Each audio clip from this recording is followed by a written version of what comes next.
यमुना नदी के किनारे धर्मस्थल नाम का एक नगर था। वहाँ केशवा नाम का एक ब्राह्मण रहता था जो रोज़ यमुना किनारे पूजा पाठ करता था। उसकी एक बहुत सुंदर बेटी थी जिसका नाम मधुमती था।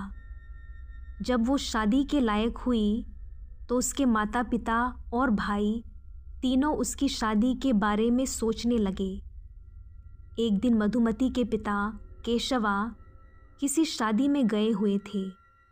भाई पढ़ाई के लिए अपने गुरु के पास गया था और घर पर सिर्फ माँ और मधुमती थी। तभी एक ब्राह्मण का बेटा घर आया। माँ को वो लड़का बहुत अच्छा लगा तो उसने तुरंत उस लड़के से मधुमती की शादी करने का वादा कर दिया। लेकिन इधर समस्या हो गई क्योंकि मधुमती के पिता पहले ही कहीं और बेटी की शादी तय कर चुके थे और भाई ने भी किसी और लड़के से वादा कर दिया था कि वो अपनी बहन की शादी उससे करेगा। कुछ दिनों बाद पिता और भाई दोनों वापस घर आ गए और अपने साथ उन लड़कों को भी लेकर आए जिनसे उन्होंने मधुमती के साथ शादी करवाने का वादा किया था। और इधर घर पर पहले से ही तीसरा लड़का मौजूद था जो पहले आया था। तीनों लड़कों के नाम थे श्री विक्रम, भरमन और मधुसूदन। तीनों ही लड़के एक जैसे थे, रूप में अच्छे, स्वभाव में अच्छे, पढ़े लिखे और उम्र में भी बराबर।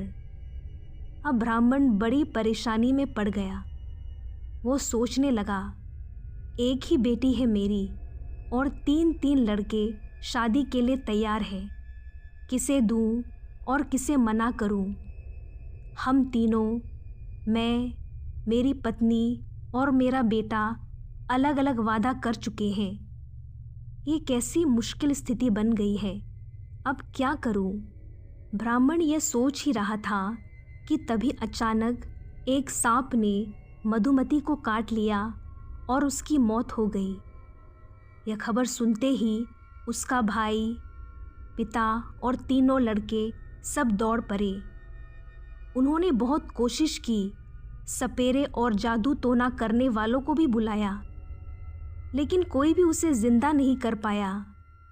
आखिर में सब ने मिलकर उसका अंतिम संस्कार कर दिया। फिर भारी मन से ब्राह्मण, उसकी पत्नी और बेटा वापस चले गए। लेकिन तीनों लड़कों ने अलग अलग फैसला किया।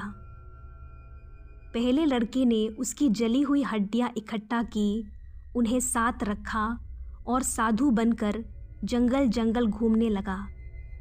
दूसरे लड़के ने उसकी राख को एक पोटली में बांध लिया और वही शमशान पर एक झोपड़ी बनाकर रहने लगा। तीसरा लड़का भी साधु बन गया और झोला लेकर अलग अलग जगह घूमने निकल गया। एक दिन तीसरा लड़का जो साधु बनकर घूम रहा था, खाने के लिए एक ब्राह्मण के घर गया।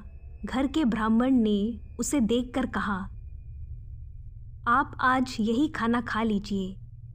फिर वो अंदर गया, हाथ पैर धोए और बैठ गया।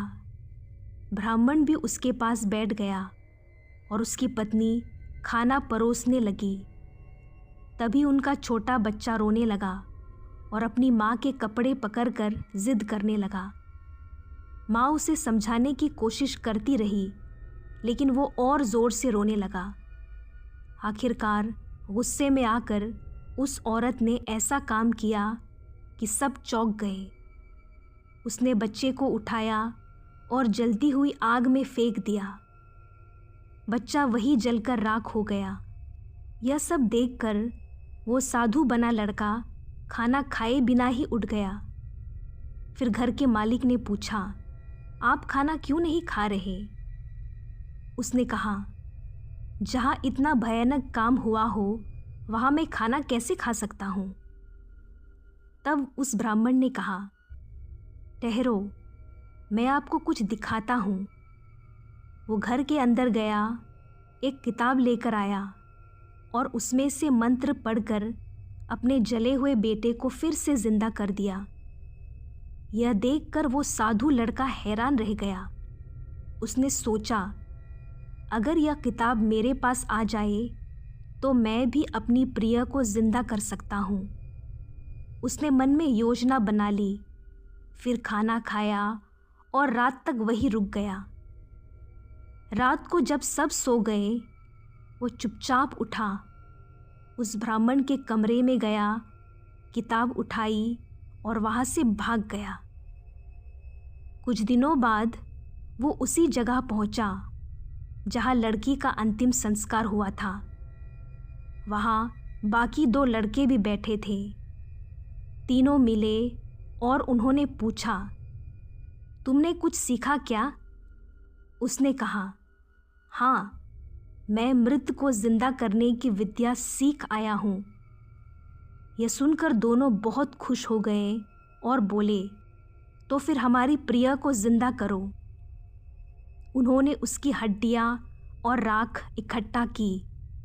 उसने किताब से मंत्र पढ़े और लड़की फिर से जिंदा हो गई।